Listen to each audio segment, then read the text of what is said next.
Welcome to Donmar TV News Channel. Okay, matindi itong balita natin ngayon. Kasi ang nangyari, itong lawyer ni Bongbong Marcos na si Attorney Vic Rodriguez ay ang kanyang Facebook page sinuspinde. In other words, Facebook page Attorney Vic Rodriguez suspended not following the community guidelines. Yan ang nakalagay sa kanyang Facebook page. Ngayon, nalaman natin ito the other week kasi ang itong kaso na nasuspended na in the case of Attorney Vic Rodriguez, lawyer ni BBM, ngayon lang ito. Bago lang itong nasuspended sa Facebook. Pero alam naman natin na last week, binalita na itong Facebook na marami na itong mga issues sa mga Facebook page, especially on mga pages na sumusuporta kay Bongbong Marcos. Kasi matatawag na itong maraming nagsasabi. Sa reaction ko, masasabi kong bias ang Facebook dito. Aking reaction yan, ha? Hindi ako nagpakalat ng fake news or any statement na wala naman akong ebidensya, pero ang komentaryo ko lang, in my reaction, nababayasan ako sa Facebook. Ngayon, bakit mga Duterte supporters at mga BBM supporters ang most likely na merong issue sa Facebook? Yung hindi ma-monetize,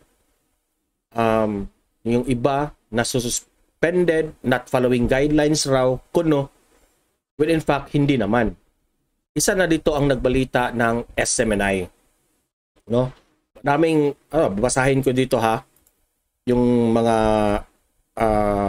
balita. Facebook, pinadidisiplina sa pamahalaan dahil sa malapasismong censorship. Meron naman dito, NPC, ipinanawagan ng tanggalin ang Rappler at Verifiles bilang fact-checkers ng Facebook. NPC na ang nananawagan dyan, ha, na ipatanggal ang fact-checker na ang Rappler, na alam naman natin itong Rappler at Verifiles, baka Lenny Robredo ito. Okay? Last 2 weeks naman, Facebook takes down 400 account network amplifying content on PH DOS attacks. Ito. So, bakit ko binabasa yon lahat? Kasi marami ng balita tungkol sa Facebook na kaagad silang mag-flag. Noon nga na napakinggan ko yung vlog ni Thinking Pinoy. He was also shocked kasi may nangyari din sa kanyang Facebook page. Sa akin namang Facebook page din, hindi pa hanggang ngayon, hindi ako nag-apply ako ng monetization. Hanggang ngayon, hindi pa rin nila linagyan ng mga ads yung aking videos doon sa Facebook. Kasi yung content ko, lahat maka-BBM. Pero hindi ko naman ako right and then na mag-judge, no? Pero still under review yung aking Facebook page. Pero itong attorney ni BBM, pakinggan natin itong interview niya sa News 5, bakit nasuspinde ang kanyang Facebook page. Kayo nang humusga kung tama lang ba ang ginawa ng Facebook page. Kasi even Attorney Vic says na walang siyang ginawa na community guidelines na bawal sa Facebook or any policy and guidelines na ginawa niya na mali. Wala. So, sige. Pero bago natin ito i-play, mag-like muna para kakalat ito sa mga BBM supporters.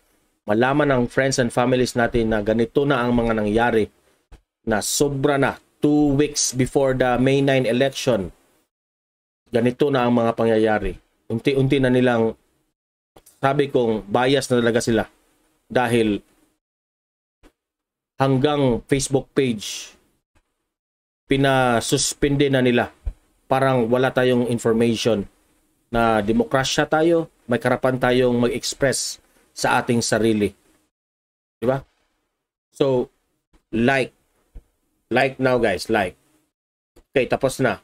Okay, share this to your friends ha. Okay, so i-play natin ang video, mag-comment, mag-react dito sa Facebook page na nasuspende kay Attorney Vic Rodriguez, lawyer of BBM. Attorney, kailan nyo po napansin na suspendido na yung inyong Facebook account? At personal account po ba ito? I was informed early this morning that they can no longer access and post new materials and information regarding the campaign that we are running ni Presidential Frontrunner Bongbong Marcos. At ito ay yung aking official Facebook page where I release all the official statements and official photos of our campaign, our rallies, and our engagement, Cheryl. Pero, so parang lumalabas po less than 24 hours pa lamang naman po na nasususpinde. And may idea po ba kayo, nakalagay ho ba na may hindi ho kayo nasunod na community standard? It doesn't matter, Cheryl, whether it's 1 minute, 1 day, or 1 hour. The point being is this is censorship of the highest degree and an affront on my sovereign act because that is my official page, that is my page, and I have not violated anything. Now, yung sinasabi nilang Again, he did not violate anything. Ilan na I have does not conform or I have violated something in their community standards, wala namang nakakaalam kung sino yung hour na tinutukoy nila. Sila lang yun eh. At wala rin nakakaalam ano ba yung community standard or standards ninyo. All we know, my account was suspended because I am for Bongbong Marcos and my president is Bongbong Marcos. Pero may ginawa ho ba kayong aksyon para maibalik nga po itong account? Kinwestiyon nyo po ba anong partikular na violation ang nagawa po ng inyong page for them to suspend it? I will not do anything, Cheryl.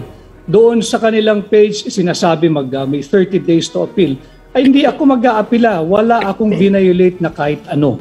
Sila ang dapat magpaliwanag bakit nila sinisikil ang aking karapatang magpahayag ng aking sariling opinion at pananaw base sa aking sariling Facebook official page. So you're saying po na wala po kayong ginawang aksyon, pero ibinalik na po nila yung inyong page ngayon? I'm not sure kung naibalik na, Cheryl. I'm not monitoring every minute my official FB page. But assuming na ibalik nila, ito'y kukunin kong pagkakataon na magpasalamat sa ating mga kapatid sa media at sa traditional and social media for the heavy pushback that they did. Dahil ito nga ay pagsikil sa karapatan natin magpahayag ng ating opinion, ng ating kuro-kuro at ng ating freedom of expression. This is simply a digital terrorism ang ginagawa ng Facebook.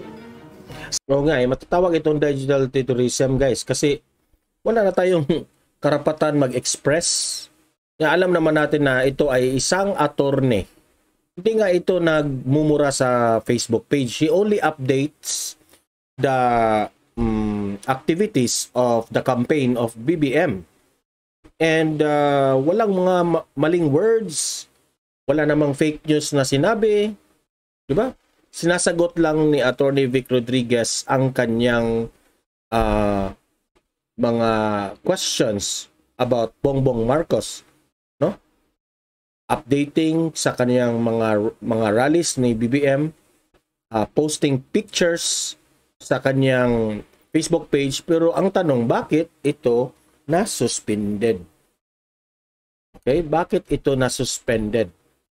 So you haven't checked, pero ito po ba yung Facebook photo po ninyo. Ito po yan. Yes. So, Yes. this I is believe the so, one. yeah. All right. So, I guess ito na nga po yun. I was thinking baka po may nag-create ng bago, pero ito na po at yun nga po ang lumabas na... That's the official page, Cheryl. And kanina pa naman naka-up yan, hindi lang namin ma-access. Kami mismo, the one administering my Facebook page, hindi niya ma-access, hindi kami makapag-upload ng mga sariwang kaganapan na nanggaganap ngayon sa Mindanao kung nasaan nandoon si Presidential Frontrunner Bongbong Marcos. And posting activities of Presidential Frontrunner Bongbong Marcos, I believe, is not violating anything.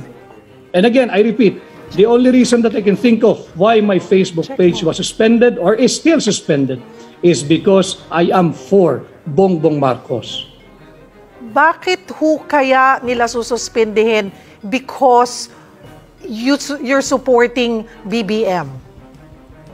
Because they want to curtail, they want to suppress the free flow of information concerning the campaign that we are doing for Bongbong Marcos. Because they do not want me to be sharing information regarding the successes of the campaigns and of what we're doing in the campaign for Presidential Frontrunner Bongbong Marcos. That's the only reason. And again, I repeat, my account is suspended only because I am for Bongbong Marcos. Hindi ho ako magiging dilawan. Kahit suspindihin nyo yan, kung gusto ng Facebook, inyo na ho yan. So ayan, grabe guys, no? Sabi ni Attorney Vic na ang possibilities na kaya siya sinuspend ng Facebook kasi he is for Bongbong Marcos. The free flow of information about Bongbong Marcos ay gusto nilang wasakin. In that way, wasakin means through suspending FB page. Na alam naman natin na ito ay isa sa pinaka legit na information itong Facebook page ni Attorney Vic Rodriguez, lawyer ni BBM. So, ganito na ang mga galawan ng politiko ngayon. Pati Facebook nagiging bias na. So, masakit isipin na ang Pilipinas practices democracy pero dito sa social media may bias. Kapag mag-express ka ng information about your political president na yung Facebook naman ay kuno sa kabila sila na tawag doon, kakampi sila sa kabila, ay ikaw ay hanapan ng paraan para ikaw ay hindi makapagbigay ng impormasyon through suspending the Facebook page of the BBM supporters. At ito naman ay lawyer ni BBM. So, Facebook, pakisagot, pakitanong, bakit nyo ginagawa yan? Okay?